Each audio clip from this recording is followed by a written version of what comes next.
오늘 우리가 복음서에서 보듯이 예수님은 당신의 십자가 사건을 앞두시고 겟세마네 동산에서 제자들에게 당신과 함께 깨어 있으라고 권고하셨습니다. 다가오는 십자가 사건과 이후 부활을 앞두고 그와 같은 일이 예기치 않은 순간에 마치 밤 도둑과 같이 올 것이라고 말씀하셨습니다. 비록 20여 년이 전에 예수님의 경우와는 다른 상황과 맥락이지만 오늘 데살로니가 교우들에게 편지를 쓰고 있는 사도 바울 역시 예수님과 비슷한 메시지를 전하고 있습니다. 오늘 본문 1절로 2절에서 이렇게 말씀하고 있습니다. 형제들아, 때와 시기에 관하여는 너희에게 쓸 것이 없음은 주의 날이 밤 도둑같이 이룰 줄을 너희 자신이 자세히 알기 때문이라고 말씀하고 있습니다. 그리고 바로 이어지는 3절에서 그들이 평안하다, 안전하다 할 그때에 임신한 여자에게 해산의 고통이 이름과 같이 멸망이 갑자기 그들에게 이르니 결코 피하지 못하리라 라고 경고하고 있습니다. 그렇다면 복음서에 예수님이 당신의 십자가 죽음과 부활을 앞두고 제자들에게 깨어 있으라고 권고하셨던 것과는 달리 오늘 본문의 사도 바울은 과연 어떤 의미에서 데살로니가 교우들에게 깨어 있으라고 권면을 하고 있는 것일까요? 여기서 사도 바울은 그 때를 밤도둑이 오는 것과 같이 예고 없이 갑자기 들이닥칠 것이라고 말씀하고 있습니다. 그런데 바로 이어지는 3절에서 바울은 그들이 평안하다, 안전하다 할 그때에 멸망이 갑자기 그들에게 이르러 결코 피하지 못할 것이라고 단언하고 있습니다. 다시 말하면 바울은 지금 그때가 갑자기 들이닥칠 것이기 때문에 깨어 있어야 한다고 주장한 반면에 세상 사람들은 그때에도 평안하다, 안전하다라고 주장할 것이고 그들은 멸망을 피할 수 없을 것이라고 주장하고 있습니다. 그렇다면 사도 바울은 왜 어떤 정황에서 이렇게 주장하고 있는 것일까요? 사도 바울의 초기 서신으로 추정되고 있는 이 데살로니가서는 주후 약 50여 년경에 쓰여진 것으로 추정하고 있습니다. 이때 로마오는 글라우디오 황제죠. 글라우디오 황제가 죽고 이제 네로가 황제로 등극했던 시기였습니다. 물론 당시 정치 사회적 상황은 매우 혼란스러웠습니다. 그리고 초대 교회들이 박해를 받기 시작했습니다.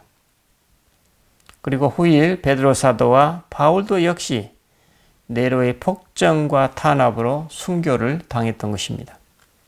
그런데 당시 세상 사람들 사이에서는 소위 팍스 로마나, 즉 로마의 평화라는 말이 유행했다고 합니다.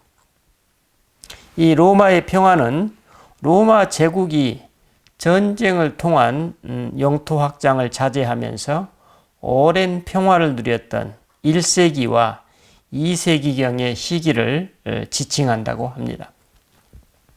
초대 황제였던 아우구스투스가 통치하던 시기부터 시작되었기 때문에 아우구스투스의 평화라고 불리기도 했다고 합니다.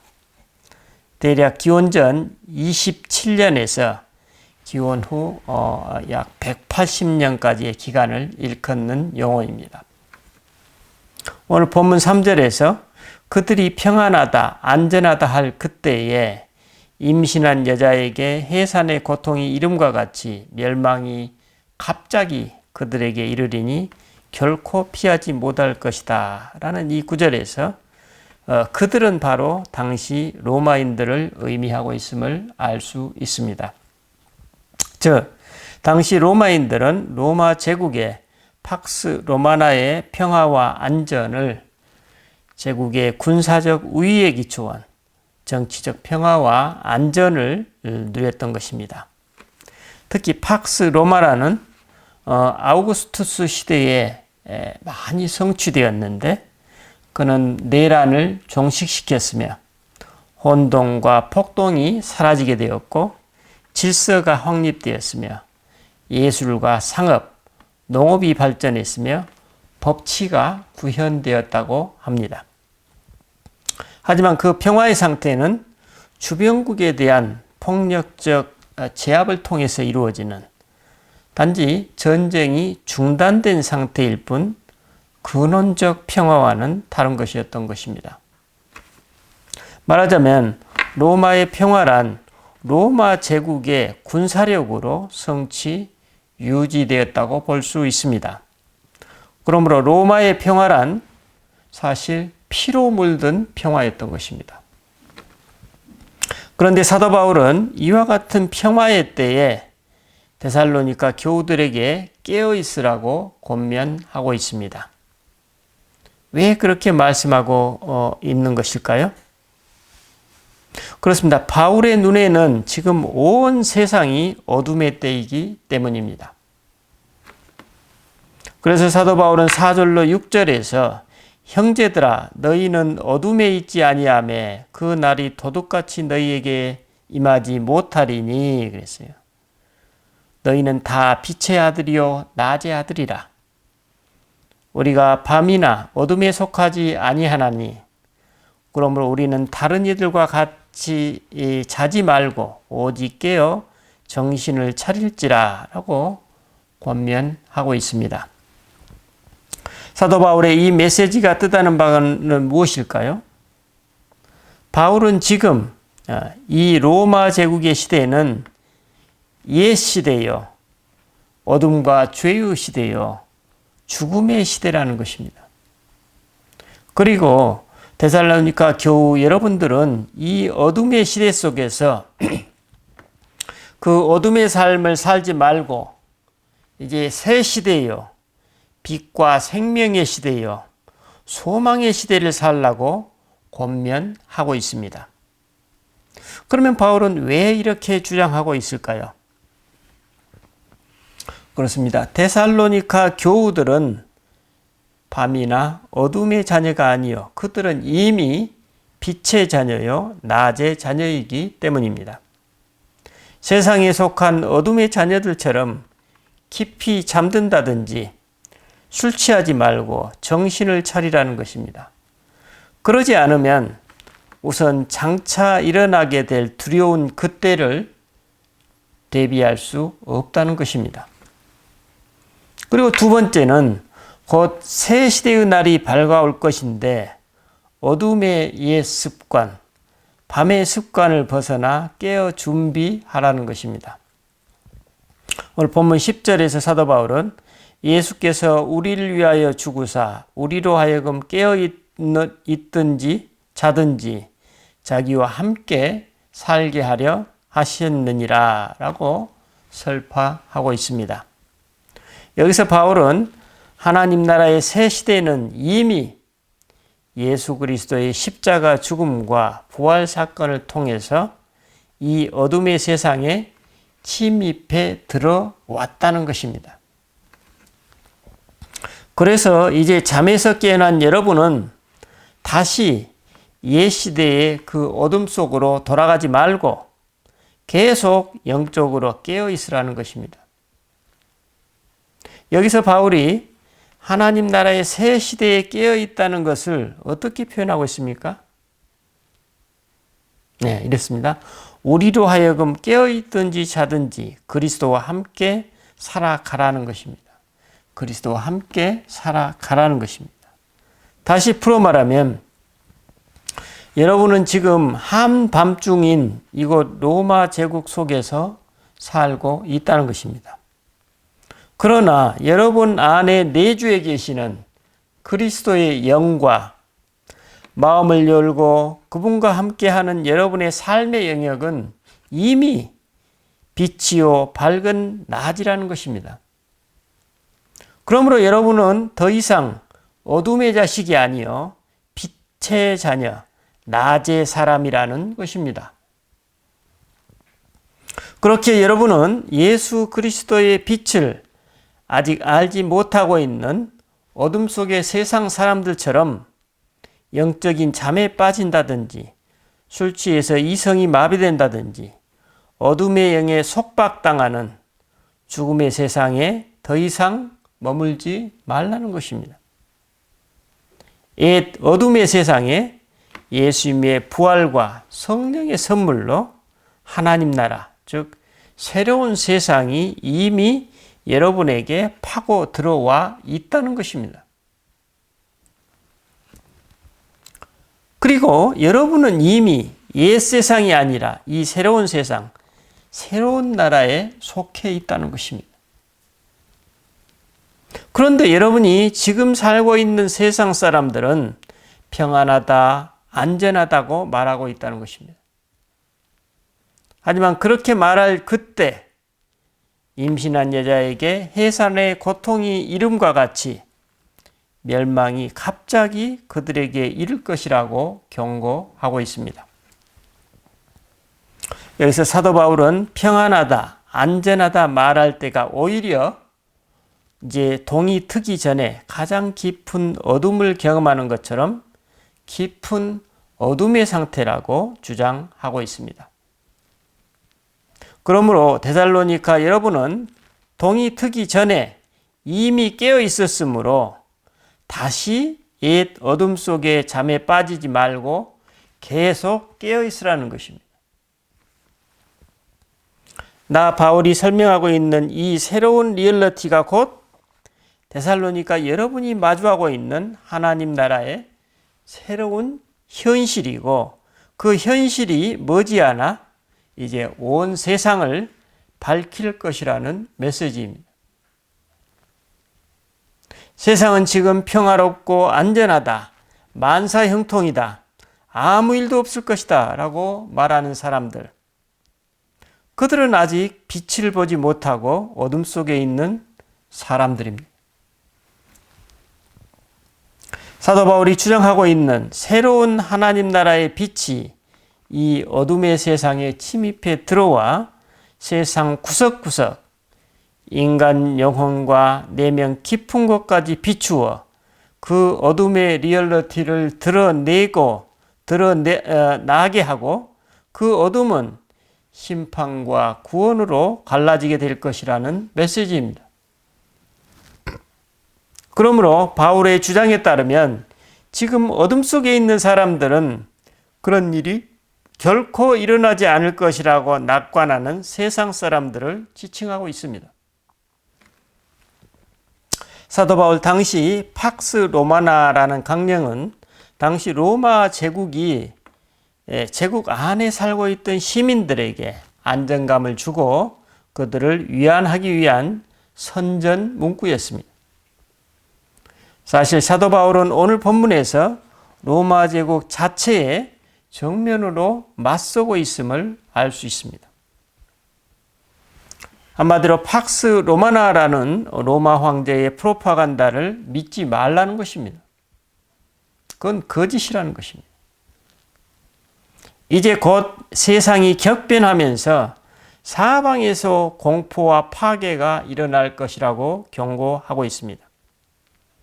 그리고 이 편지 이후 20여 년이 안 되어서 이 경고는 실제 현실이 되었던 것입니다. 바울은 바로 이 경고를 그때의 임신한 여자에게 해산의 고통이 이름과 같이 멸망이 갑자기 그들에게 임할 것이고 이를 결코 피할 수 없을 것이라고 표현하고 있습니다. 새 시대의 새벽이 밝아오고 있으며 이를 위한 진통이 세상에 임하고 있으며 그래서 언제든 이 혼란의 시기에 도둑이 침입할 것이므로 로마 제국 자체가 안전하지 않다는 것입니다. 그러므로 여러분은 정신을 차리고 믿음과 사랑의 호심경, 가슴막이 있는 갑옷을 호심경이라고 얘기하죠. 호심경을 붙이고 구원의 소망에 투구를 쓰라고 경고하고 있습니다. 사도 바울이 본 서신서의 초반부에 1장 4절에서 너희 믿음의 역사와 사랑의 수고와 주 예수 그리스도에 대한 소망을 강조하고 있듯이 본 서신서의 결론부인 오늘 본문에서도 믿음과 소망, 사랑이라는 이 세 가지 덕목으로 이제부터 마주하게 될 혼란의 시기를 이겨내라고 지금 데살로니가 교우들을 조언하고 있습니다. 바울은 이러한 삶이 곧 깨어있는 삶이라고 설명하고 있습니다. 그러면 이처럼 깨어있는 삶의 리얼리티는 무엇일까요? 그렇습니다. 본문 10절에서 사도 바울은 깨어있든지 자든지 언제나 그리스도와 함께 살아가라는 신앙의 본질을 상기시켜 주고 있습니다. 즉 그리스도께서 우리를 위해 죽으시고 다시 살아나셨다는 것입니다. 바로 이 사실이야말로 여러분을 공격하는 이 세상의 공격으로부터 여러분을 보호해 주는 갑옷과 투구라고 설명하고 있습니다. 그러면 어떻게 항상 그리스도와 함께 살아갈 수 있을까요? 바로 이것이 고대로부터 오늘에 이르기까지 소위 하나님을 신실하게 믿고 따르려는 사람들의 삶의 화두였습니다. 바로 이 부분에 대해 바울은 5장 16절로 20절에서 이렇게 가르치고 있습니다. 항상 기뻐하라, 쉬지 말고 기도하라, 범사에 감사하라. 이것이 그리스도 예수 안에서 너희를 향하신 하나님의 뜻이니라. 성령을 소멸하지 말며 애언을 멸시하지 말고 범사에 헤아려 좋은 것을 취하고 악은 어떤 모양이라도 버리라. 이게 무슨 말씀입니까? 성령을 소멸하지 말며 늘 우리 안에 살아계시는 성령 하나님을 내 자신의 무엇으로 가리우지 말라는 얘기죠. 애언을 멸시하지 말고 그랬습니다. 성령 하나님을 통해 들리는 하나님의 메시지를 멸시하지 말라는 것입니다. 그리고 뭡니까? 범사에 헤아려 좋은 것을 취하고 그랬습니다. 악은 모양이라도 취하지 말라. 뭡니까? 범사에 헤아려 그럽니다. 모든 삶에 있어서 영 분별을 잘 하여서 그 분별을 통해서 선택을 하라는 것입니다. 자기의 길을. 한마디로 바울의 이 설명은 여러분은 항상 그리스도와 함께 동고동락하면서 분별의 삶을 살아가라는 것입니다. 사도 바울의 이 처방을 우리가 실제 삶에서 어떻게 그러면 구체화할 수 있을까요? 바로 이 점이 오늘을 살아가고 있는 우리들의 과제입니다. 우리는 요즘 계속해서 성찰 기도에 관한 내용을 함께 공부하고 있습니다. 성찰 기도를 통해서 내 삶의 구석구석을 그리스도의 빛으로 비추는 것입니다. 이런 삶은 내가 수시로 깨어있지 않으면 거의 불가능에 가깝습니다. 우리가 타락해서가 아니고 이 어둠의 세상이 우리를 가만히 두지 않습니다. 항상 오롯이 깨어있지 않으면 우리는 어느새 어둠의 영향력 속에 빠져 있음을 발견하게 됩니다. 나도 모르게 세상의 논리와 가치관으로 내 자신을 판단하게 되고 그래서 순식간에 패배주의적인 우울감에 휩싸이기도 합니다. 오늘 신문 기사에 따르면 요즘 MZ세대들의 상당수가 자주 접하는 SNS의 영향으로 우울 증상을 경험하고 있다고 합니다. SNS에 노출되는 그 순간 내 자신이 다른 사람과 비교의 대상이 되기 때문입니다. 우리 기성세대도 마찬가지입니다. 잠깐만 방심하면 어둠의 영이 우리를 삶의 패배자라는 프레임 속에 가두어 버립니다. 하지만 늘 깨어서 내 안의 내면의 움직임을 주시하고 내 주변에서 일어나고 있는 삶의 실제에 민감하게 깨어 있으면 우리는 금방 새로운 차원의 삶 속에 있음을 발견하게 됩니다. 비록 늘 부족하기는 하지만 우리는 매일의 성찰을 통해 예수님과 함께 동행하려 애쓰게 됩니다.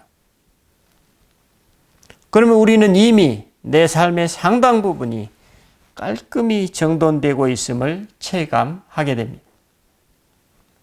비록 어색하지만 가족에게 좀 더 따뜻하고 온화하게 대하려고 하고 삶의 매 순간 좀 더 건강하고 생기 있는 삶으로 초대하시는 그리스도를 체험적으로 느끼게 됩니다. 깨어있는 삶이 무엇인지 체감하게 되는 것입니다. 그리고 바로 이러한 경험 자체가 우리로 하여금 기쁨이고 또 성취감과 감사를 경험하게 만들어줍니다. 그래서 우리는 먼 곳에 이르도록 어떤 거대한 슬로건을 내걸고 내 인생의 목표를 삼지 않습니다. 단지 오늘 자기와 함께 하시려는 그리스도와 동행하는 삶 그 자체가 내 존재와 우리 인생살이의 목적임을 깨닫게 됩니다. 바로 이러한 삶이 곧 팍스 로마나와 다른 그리스도의 평화, 즉 메시아닉 샬롬입니다.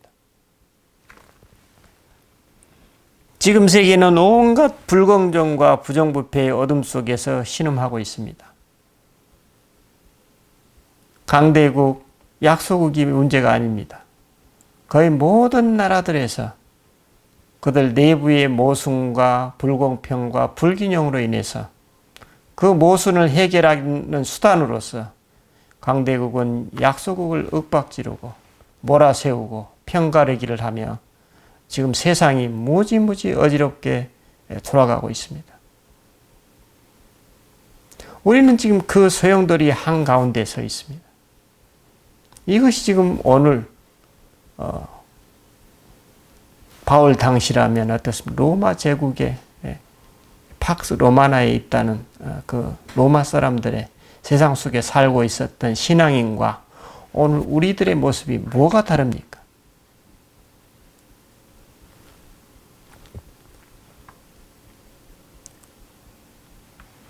사도 바울 당시 팍스 로마나는 공평과 정의에 기초한 평화가 아니라 제국의 힘이 곧 공의요, 제국의 군사력이 미덕이고 선이었습니다. 바울 당시 엄청난 폭압과 폭력이 자행되었으며 또 주변 나라들은 군사력으로 거의 괴멸되다시피 하였습니다. 그런데 이 모든 일임은 로마의 평화라는 이름으로 자행되었던 것입니다. 로마 제국의 군사력에 의해 쟁취되고 지켜지는 팍스 로마라는 한시적인 평화일 뿐이고 그 기간은 불과 얼마 되지 못하였습니다. 여러분, 진정한 평화는 하나님이 주시는 선물로서 메시아에 의해서 성취되는 것이지 폭력과 힘으로 성취되는 것이 아니라는 것입니다. 이것이 오늘 사도 바울이 우리에게 전하고자 하는 메시지입니다. 그렇다면 우리는 오늘 내 존재와 삶이라는 이 작은 영역과 온 세상을 지배하는 거대 세속 권력, 이 두 영역 간의 엄청난 괴리감을 어떻게 풀어가야 할까요? 내 존재의 의미를 어떻게 찾아야 될까요? 그렇지 않겠습니까? 사도 바울은 바로 이 문제를 잘 파악하고 있으면서 지금 데살로니가 교우들에게 편지를 쓰고 있습니다. 그리고 그가 지금 경험하고 있는 그것을 그들에게 전하고 있습니다. 여러분, 오늘 우리 자신의 조그마한 내적 영역과 소소한 일상 삶을 성찰하는 것, 이것과 현재 내 존재와 삶을 압도적으로 지배하고 있는 것 같은 이 세상이 어떻게 연결되어 있는지, 어떻게 서로 영향을 주고받고 있는지, 내가 체험적으로 직접 깨달아 알지 못하고 있다면 우리는 오늘 사도 바울이 가르치고 있는 항상 그리스도와 함께하는 삶을 살아갈 수가 없을 것입니다. 그리고 무엇보다도 그렇게 살아가는 삶의 의미가 무엇인지 전혀 알지 못할 것입니다. 설사 겉모습으로 그렇게 살아간다 할지라도 그는 복음의 본질을 잘 모르고 살아가는 것과 같다고 볼 수 있습니다. 여러분, 서로의 연관성을 실질적으로 알아야만 이 거대한 세속 문명의 소용돌이 속에서 우리는 그 괴리감이 없이 세상을 품으면서 나만의 소소한 삶을 자유롭고 평화로이 살아갈 수 있습니다. 그것이 이 세상과 분리되지 아니하고 이 세상을 품고 살아간다는 의미입니다. 그런데 이런 깨달음을 어디서 어떻게 얻을 수 있습니까? 실제로 일상에서 경험하는 내 안의 무의식적인 움직임과 부지불식간에 일어나는 내 언행의 삶의 모습을 파악하고 보는 것입니다. 먼저 이걸 봐야 됩니다.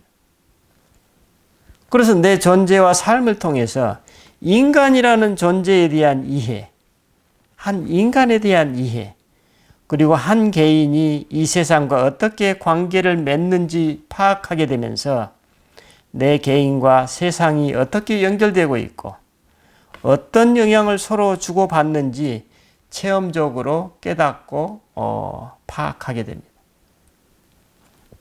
이런 깨달음은 이제 더 나아가서 한 사람의 신앙인으로서 내가 이런 세상 속에서 어떤 존재로 어떻게 살아가야 하는지에 대한 이해에 이르게 됩니다. 그런데 이런 모든 일련의 과정이 그리스도의 영 안에서, 성령 안에서 성령의 인도하심에 따라 이루어짐을 오늘 말씀에서 사도 바울이 증언하고 있습니다.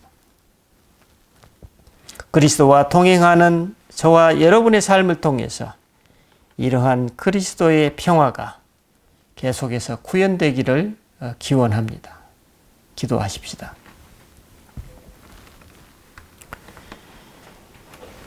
주님, 오늘 말씀에 사도 바울이 데살로니가 교우들에게 전하고 있는 절절한 복음의 메시지가 오늘 2000여 년이 지난 오늘에도 거의 변함없이 유효하게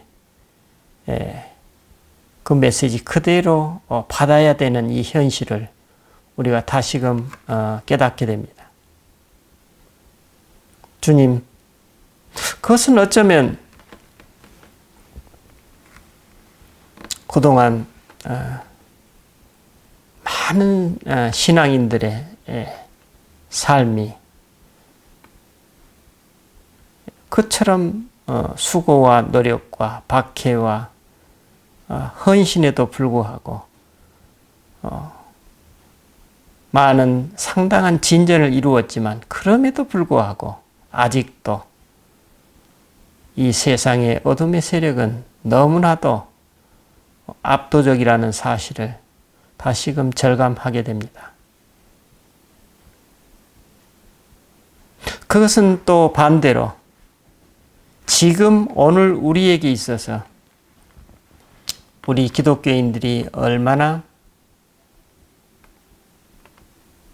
복음의 가치와 의미를 내 존재와 삶에서 경험하고 있는지 반증되는 그런 메시지라고 우리가 파악하게 됩니다. 주님, 오늘 우리가 어떻게 살아가고 있는지요?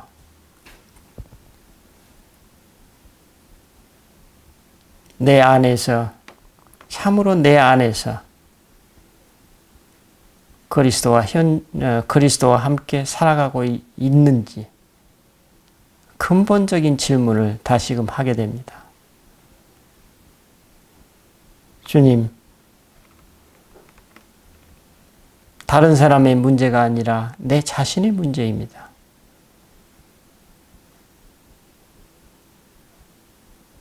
우리가 내 자신부터 새롭게 출발할 수 있는 은총을 더하여 주십시오. 그리고 내 자신이 하나씩 하나씩 어떤 톱니바퀴가 맞아 돌아가듯이 경험될 때, 복음의 가치와 함께 맞물려 돌아갈 때 우리는 그때 희망과 소망을 더 품게 될 것입니다. 그리고 이 세상의 삶을 이 세상의 압도적인 힘에 휩쓸리지 아니하고 당당하고 꿋꿋하게 이겨낼 것입니다. 주님, 우리에게 그러한 견고한 믿음을 허락하여 주십시오. 그래서 우리는 빛의 자녀요, 낮의 사람들이라는 사실을 우리 존재와 삶을 통해 드러내게 하옵소서. 우리 주 예수 그리스도 이름으로 기도드립니다. 아멘.